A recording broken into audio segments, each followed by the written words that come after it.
Ek wonder so in die begin van my boodskap vanoggend wil ek net hoor, wie hier is liefhebbers van die buitelewe en die natuur?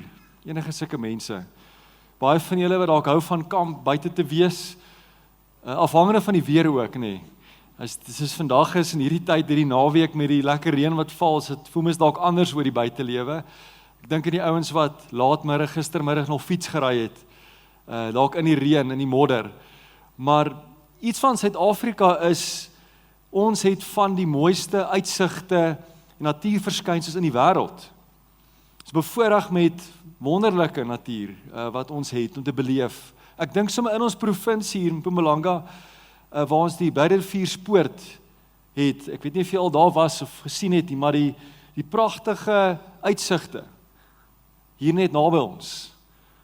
Ek dink aan die Drakensberge, daar in Natal, die uitsigte wat ons daar kry in Natal area ook, in Drakensberge. Ek dink aan daar in die Kaap, daar van Tafelberg af, die maar uitsig wat daar so is. En iets wat opvallend is, kenmerkend van al hierdie pragtige uitsigte van die natuur, is natuurlik die hoogtes. Om hierdie wonderlike uitsig te kry, moet jy hoogte hê. Jy moet of hard werk om te klim tot daar bo, of duur betaal vir 'n kabelkarretjie daar, om by uit te kom. Maar die feit van die saak is, dis wat dit kos, om hierdie wonderlike verskynsels te sien. Nou in Markus 9 sien ons waar Jesus drie van sy disippels nooi op 'n bergklim ekspedisie, om ook 'n wonderlike verskynsel te kan beleef en sien, en so gaan hulle op, en jy's welkom as jy 'n Bybel het, so lank blaai na Markus spesifiek 9 toe, Markus hoofstuk 9, net oop te maak daar, gaan nog nie dadelik lees nie. Vir die wat nie weet nie, ons is op reis met 'n reeks genaamd Markus, as 'n aanloopboek tot Paasnaweek toe. En ons is by week 3 tans, waar ons vandag is. As jy miskien die vorige 2 weke gemis het, op ons YouTube kanaal kan jy dit gaan opvang ook, en gaan kyk en luister, rondom waar ons is op hierdie reis met Markus. Die evangelie wat die vroegste is, die nuutste of die eerste evangelie, wat ons weet geskryf is ook, die kortste evangelie, en soos gesê is ook al, is die vinnigste ene, hoe hy beweeg. Net om veel konteks te gee hier is, as jy die vorige hoofstuk gaan lees, Markus 8, sien ons waar Jesus sy disippels in 'n gedeelte van Israel is, in die noordelike deel van Israel is, naamlik Caesarea Philippi. Hulle was daar gewees, daar bedien, en nou in Markus 9, 6 dae later, vandat hulle daar is, bevind hulle self nou by hierdie spesifieke 3 disippels, wat ook gaan saam met Jesus opklim op hierdie berg. Daar word nie spesifiek verwys na die benaming van wat 'n berg dit is nie, maar ons spesifiek praat dit van 'n hoë berg, en meeste teoloë reken dat hierdie was berg Hermon gewees, wat die hoogste piek of berg was in die Israel omgewing daar, en ook naby aan Caesarea Philippi was. So, ons gaan van daar af verder lees en opvang. Jy is welkom te lees saam met my vanaf vers 2 af. Die volgende gedeelte.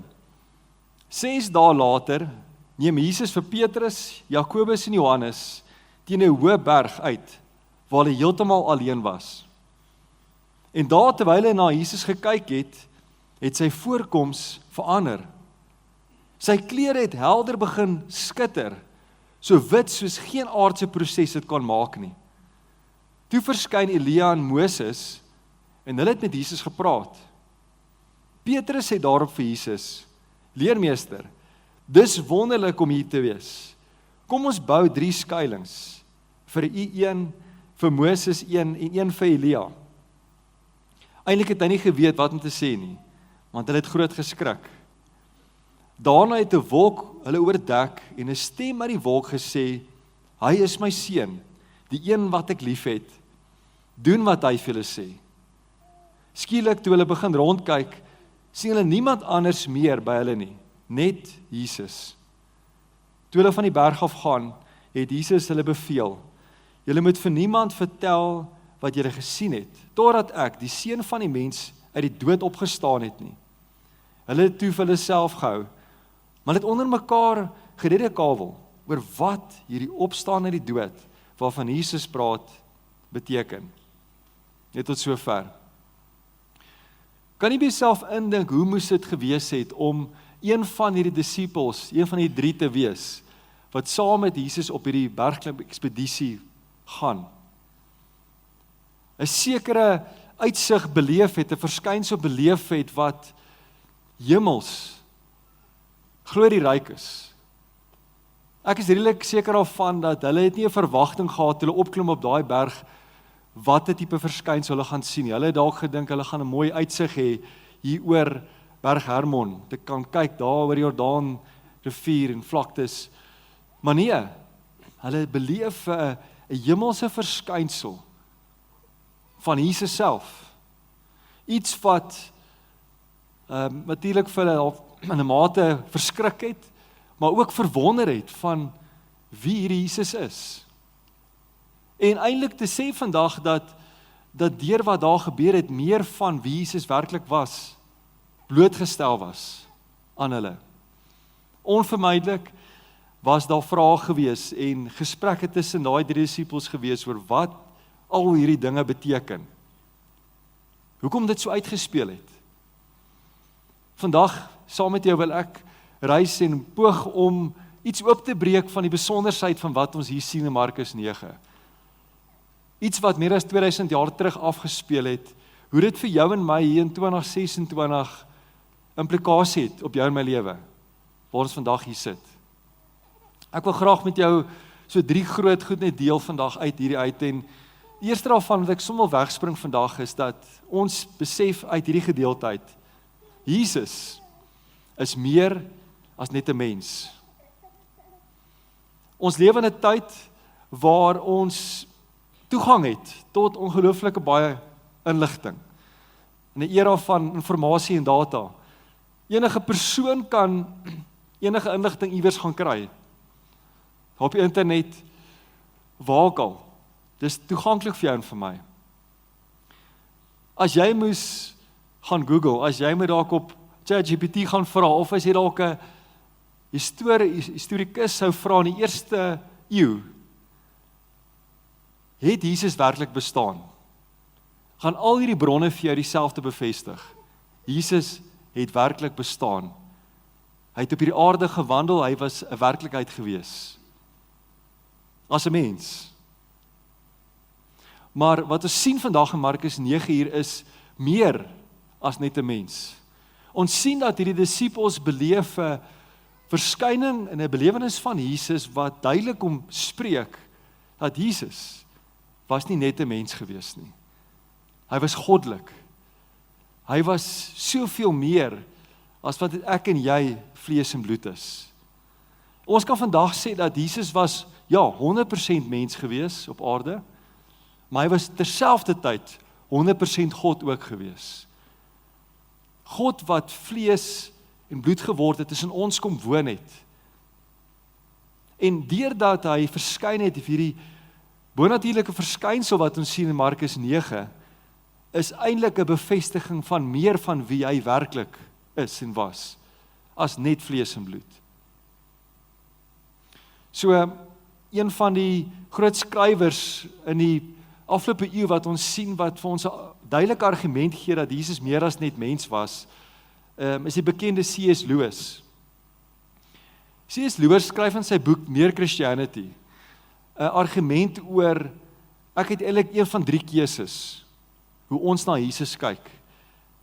Baie mense dink aan Jesus as, hy was 'n goeie leermeester gewees. Iemand wat 'n goeie mens was, wat goeie dinge gesê het op aarde. En ek wil net vir jou lees wat sê C.S. Lewis oor hierdie reaksie op hoe ons na Jesus kyk. Ek sê die volgende: a man who was merely a man and said the sort of things Jesus said would not be a great moral teacher. You'd be either a lunatic on a level of a man who says he is a poached egg, or else he would be the devil of hell. You must take your choice. Either this man was and is the Son of God, or else a madman or something worse. You can shut him up for a fool. You can spit at him and kill him as a demon. We can fall at his feet and call him Lord and God. But let us not come to any patronizing nonsense about him just being a human teacher. He has not left that open to us. He did not intend to. Met ander woorde, ek en jy, as ons dink aan Jesus en dit wat hy geleer het, wat hy gesê het van homself, het hy dan verwys net as nog 'n mens nie. Baie duidelik het hy duidelik om sê dat hy is die seun van God. Die wat sou kom. God wat op aarde na jou en my toe gekom het, dat hy een met die Vader is. Al hierdie dinge wat kom wys, een van 3 goed, soos wat C.S. Lewis praat, either a liar, a lunatic, or the Lord. Ek glo vandag my hele hart, dat hy werklik is wie hy gesê het is. Die Here van die Here. En as ek en jy dit glo met ons hart, as ons vandag erken, Jesus, U is werklik meer as net 'n mens, dan laat ons by die vraag, maar hoe moet ons reageer op hierdie Jesus?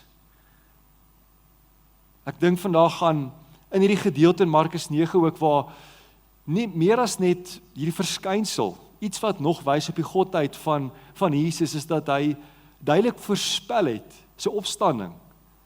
Hy kom sê hier dat hy weet hy gaan sterf, hy weet hy gaan opstaan in die doodheid. Iets van die godheid en die alwetendheid van Jesus.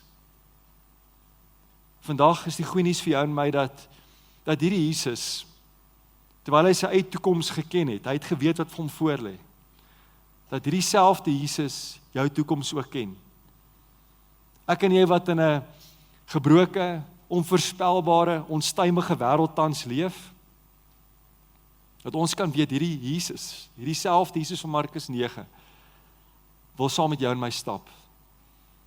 Deur sy Heilige Gees is hy betrokke en is hy deel, teenwoordig in jou en my lewe. Dank die Here, dank God dat Jesus meer as net 'n mens is. Dat hy werklik die almagtige seun van God is. Dat ek en jy vandag kan sê, Here, ek wil leef en reageer op U, asof U meer as net 'n mens is.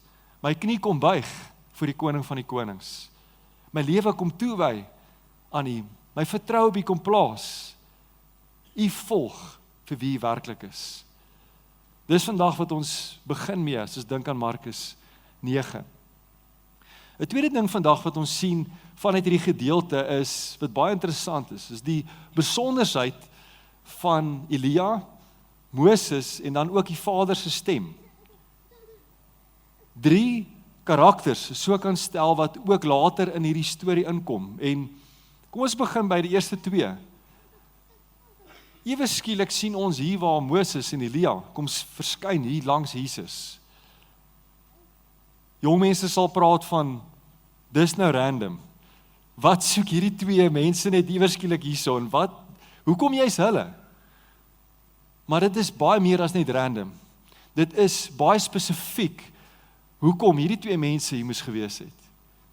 2 manne wat is besonderse iets verteenwoordig.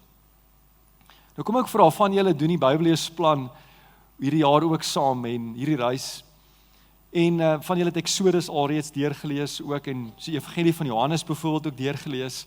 Ek wonder, as ek moes vra vandag, deur wie het God die Ou Testamentiese wet gegee? Wat sou jou antwoord wees? Julle probeer. Deur wie is die wet gegee? Moses. Heeltemal reg. Weet jy, deur Moses kom, so as ons dink aan Moses vandag, is dit duidelike verteenwoordiger van die Ou Testamentiese wet. Miskien 'n moeiliker vraag is, wie het die Ou Testamentiese profete verteenwoordig? As daar een profeet moet wees wat eintlik almal verteenwoordig het, wat ons van lees in die Ou Testament, wie sou dit wees? Leroy? Elia.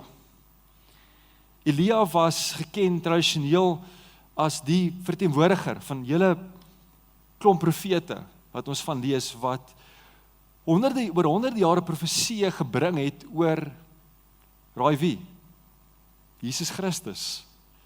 Elia ook was 'n besonderse mens in die opsig van dat hy nie, ons lees dat hy dood gegaan het nie, maar dat hy opgevaar het hemel toe in 'n vuurkoets. Ons lees ook in die Nuwe Testament 30 keer word sy naam genoem ook, verwys na sy profetiese bediening op een of ander manier. So hier kry ons hierdie twee manne, Moses, verteenwoordiger van die wet, Elia, verteenwoordiger van die Ou Testamentiese profesie, langs Jesus staan. Ons weet nie presies wat hulle daar met Jesus bespreek het nie, dis nie opgeskryf staan nie. Maar as op grond van sien van wie hulle was en wat hulle verteenwoordig, kan ons vandag sê, as jy hulle moes gevra het daar op die berg, sê vir ons, wat dink julle, wie dink julle is Jesus? Wat sou hulle moontlik gesê het? Ek wil vir jou twee moontlikhede gee hierso. Ek sê nie dit is presies so nie, maar dit is, ek dink 'n nabye skatting. Moses, terwyl hy langs Jesus staan, kon gesê het, hierdie een, Jesus, is die een van wie die Ou Testamentiese wette getuig. Dat al die wette eintlik op die einde van die dag na hom toe verwys. As jy dink aan Exodus, jy dink aan die tabernakel, jy dink aan al die elemente daar, alles verwys terug na Jesus toe. As jy die boek Hebreërs gelees het, sal jy verstaan wat ek sê. Verwysing van die wet na Jesus toe. Elia aan die ander kant kon gesê het weer, hierdie een Jesus is van wie al ons Ou Testamentiese profesie van gepraat het. En dit is die geloofwaardigheid wat Jesus ook bring in sy godheid, is juist dat hy oor soveel honderde jare se profesie kom vervul het, deur sy lewe. Die akkuraatheid daarvan is besonders, staan uit. In Johannes 1, hoofstuk 1, lees mens hierdie gedeelte ook vers 17, wat sê, die wet is deur middel van Moses gegee. Die genade en waarheid het deur Jesus Christus gekom. Ons sien iets besonders wat beklemtoon net weer die godheid van Jesus. En asof hierdie twee manne wat verskyn nie genoeg besonders was nie, dan kom daar 'n wolk ook nog. 'n Wolk wat hang oor hierdie berg, dat man amper dink aan Moses by die berg van Sina, toe daar 'n wolk oorgekom het, toe hy die wet ontvang het. En in die wolk is daar 'n stem. Die stem van die Vader, en ek wil graag net weer vir jou lees wat hier gebeur het. Vers 7 en 8. Daar het 'n wolk hulle oordek en 'n stem uit die wolk gesê, hy is my seun, die een wat ek liefhet. Doen wat hy vir julle sê. Skielik toe hulle begin rondkyk, is daar niemand anders meer nie, by hulle nie, net Jesus. Klomp dinge wat afspeel hier in Markus 9. Wat sê dit vandag vir jou en my, as ons dink aan wat hier gebeur? Ek wil net vir jou drie groot dinge vir jou sê daarvan, wat ons kan vat uit wat ons hier sien speel. Ek dink die eerste daarvan wat ons besef is dat Jesus Christus is die mees belangrikste persoon wat ooit sy voet op hierdie aarde geplaas het. Om te dink wat daar hierdie twee historiese figure, geloofshelde, verskyn.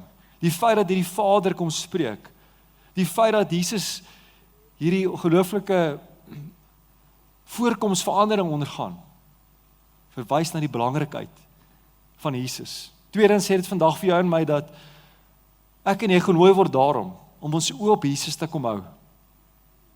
Jy lewe terug en te luister vir hom, en te besef dat geen stem meer belangrik is as sy stem nie. Laastens vandag, dat selfs Moses en Elia, so wonderlik as wat hulle was, en inspirasie wat hulle daaruit kan put vir jou en vir my, hulle het gekom, maar hulle het ook gegaan.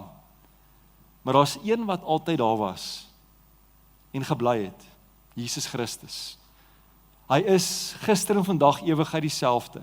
Hy is die Alfa en Omega. Hy is die een wat was, wat is, en weer sal kom. Daar's besonderheid aan Jesus, wat ek en jy vandag nie eers kan besef ten volle nie. Ons kan soveel nog sê, maar ek wil 'n laaste groot ding uithaal vandag wat ons kan saamvat uit Markus 9 uit. En dis die volgende. Jesus is die Here van die berge, maar ook die Here van die dale. In Markus 9 wat ons hier gesien het vandag is die hoogtepunt oomblikke van Jesus, die bergpiek oomblikke, 'n wonderlike belewenis van hierdie Jesus wat ons sien wat vir hom was, en ek dink vir die 3 disippels, jy kan by hulle self dink, dis 'n onvergeetlike herinnering, wat ingeprent is in hulle gedagtes, om Jesus so te kom beleef, in sy heerlikheid, om alles daar te kon sien, en ek dink, Petrus is 'n bevestiging daarvan. Hy sê, dit is so wonderlik, kan ons nie net hierso bly nie, woning maak, en net so 'n bietjie uitkamp, hier op hierdie berg nie, want, ja, dit is wonderlik, wat ons hier beleef. Maar ek en jy wat nou al 'n pad in die lewe gestap het, glo jy sal saam my stem dat hierdie lewe op aarde bestaan nie net uit hoogtepunt uit nie. Ek en jy stap vandag hier so uit en môre, miskien maandag, slaan jy sekere uitdagings by jou werk of waar ook al jy is. En gou beleef jy, ek is nou in die dal ook. Ek beleef ook die uitdagings, die dinge van die lewe wat soms uitdagend en moeilik maak, wat soms oorweldigend is. Dinge wat baie keer vir jou mismoedig maak, wat jy dalk hartseer maak. Dinge wat jy beleef, ja, die lewe is nie altyd lekker nie. Vandag wil ek vir jou sê dat Jesus Christus is nie die Here net van die berge, van die hoogtepunte nie, maar ook van die dale in jou en my lewe. Ek dink aan Psalm 23 waar Dawid sê, al gaan ek deur 'n dal van doodskaduwee, sal ek geen onheil vrees nie. Hoekom? Want U is met my. Die Here is daar ook, in die dal, selfs in die donker tye van jou en my lewe. En vanoggend het ek doelbewus, het ek net tot by vers 10 gelees van Markus 9. Die mooi gedeelte, die hoogtepunt gedeelte. Maar interessant, as jy net bietjie gaan aanlees, gaan jy sien, hierdie storie eindig nie op die bergtop nie. En ek gaan nou verder lees ook, vanaf vers 14 af, as jy verder saam met my wil lees daar in Markus 9. Wat het gebeur na hierdie hoogtepunt? Ons lees verder daar. Toe hulle weer by die ander disippels terugkom, hulle verwys natuurlik nou na Jesus, Jakobus, Johannes en Petrus, daai 4. Sien hulle 'n groot klomp mense om hulle en skrifkenners wat met hulle argumenteer. Net toe al die baie mense, Jesus sien, het hulle hom verras, tegemoet gehardloop en begroet. Hy vra toe die skrifkenners toe, waaroor stry julle met my disippels? Iemand uit die skare het hom geantwoord, leermeester, ek het my kind na u toe gebring, omdat hy 'n bose gees het, wat hom stom maak. Elke keer as die gees hom gryp, gooi hom teen die grond. Hy kry skuim op sy mond en hy kners op sy tande en hy word stokstyf. Ek het vir die disippels gevra om die gees uit te dryf, maar hulle kon dit nie regkry nie. Jesus sê toe vir hulle, julle ongelowige mense, hoe lank moet ek nog by julle wees voordat julle glo? Hoe lank moet ek dit nog uithou met julle? Bring die kind hier. Jo, dis baie duidelik, dinge loop nie so baie mooi op die grondvlak, as daar bo by die bergpieke nie. Jesus en sy disippels wat hierdie hemelse oomblik en ervaring en belewenis het, daarbo, kom terug aarde toe, baie hard, en hulle beleef die realiteit van die gebrokenheid van mense. Ons sien dat Jesus definitief 'n stuk frustrasie daar gehad het, 'n teleurstelling in die mense, in sy eie disippels. Maar hy maak hierdie seun gesond, hy bevry hom van hierdie bose gees. En hy ken self die dale van die lewe. Is daar een persoon is wat verstaan wat dit is om die dale te beleef, is dit Jesus self. Die een wat die lydingspad moes gestap het, wat die kruis moes gedra het, die sonde van die wêreld op sy skouers moes gedra het, donker tye beleef het. Hy ken dit, hy verstaan dit.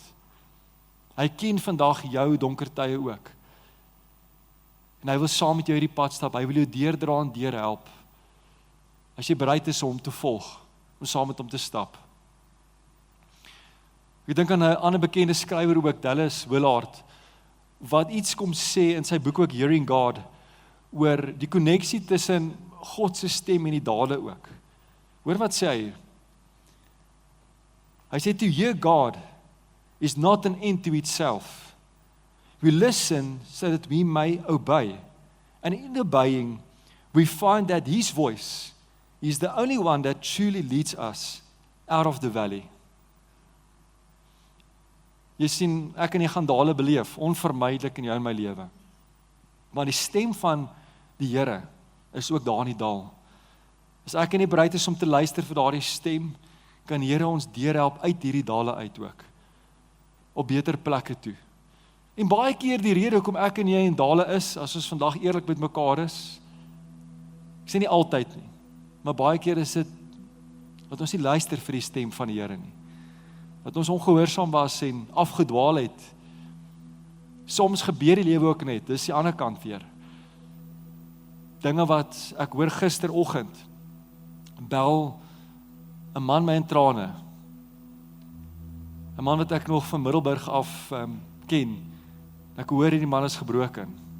Hy vertel van sy kleinseun, 10 jaar oud, in 'n vratsongeluk oorlede is gisteroggend. En ek besef net, hierdie familie gaan nou deur 'n dal. 'n Dal wat hulle nie gekies het nie. Dit is nie hulle keuse gewees nie, dit was die lewe, gebrokenheid. Maar om te besef vandag, dat die Here is ook daar met hulle, in daai dal. En hy gaan hulle help. Hy gaan saam met hulle stap. Vandag kan jy weet ook, die Here is met jou, in elke omstandigheid, in elke situasie. As ons dink vandag aan Markus 9, klomp dinge wat hier gebeur, maar eintlik een vraag, wat ons eintlik mee kan opeindig, uit die hele hoofstuk uit. En die vraag is dit, waarop fokus jy? En na wie, of na wat, luister jy? Ons lewe in 'n wêreld vol soveel afleidings, distractions, dinge wat ons aandag wil aftrek en spreekwoordelik aan ons het kyk na hierdie laaste prentjie. Daar is 'n wonderlike uitsig, amper soos die teenwoordigheid van God wat daar is, voor ons is, elke dag. Maar soms is ek en jy besig gefokus op ander goed, dalk op die opinies van mense, dalk gefokus so net op die omstandighede, dat ons mis dat Jesus al die pad daar was en is, in jou en my lewe. Jy het nodig vir jou en my is om dalk ons kop op te tel, oor terug na die Here toe, en sê, Here, ek erken nie, ek fokus op U in alle omstandighede van my lewe, en ek wil luister, ek wil stil raak en luister wat U vir my sê, in die geraas van my lewe, dat ek U kan volg, in elke tyd, deur die berge, in die dale in, die met my is. Volgende wil ons afsluit en oomblik gee, voor ons net gaan, voor ek 'n gebed gaan doen. Net daar waar jy sit, gaan jy kom om jou oë te sluit en met die Here te kom praat oor jou eie lewensreis. Ek ken nie vandag jou omstandighede nie, maar ek weet dat die Here weet wat in lewe aangaan. Volgende wil ek nooi om stil te raak by hom vir 'n oomblik. En nie dat dit hier vandag sal stop nie. Dat jy deur die loop van jou week wat voor lê sal tye maak waar jy stil raak. Dalk die Bybel oopmaak. Toelaat dat die woord van God met jou spreek. Toelaat dat sy teenwoordigheid jou bedien. Want hy is elke oomblik daar, by jou huis, by jou werk, by jou skool, waar ook al jy is dieselfde Here wat op Markus 9 op die berg was, is met jy ook vandag. Kom ons sluit die oë, gee 'n oomblik kans om met die Here te kan praat.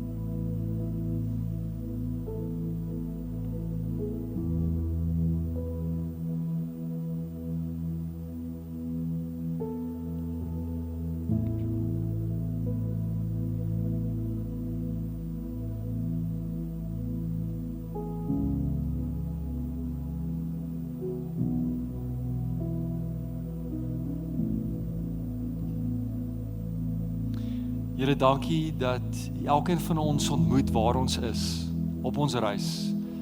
Het sy ons vanoggend alreeds voel, ons is op 'n bergtop, of in die dal. U is daar met ons, Here.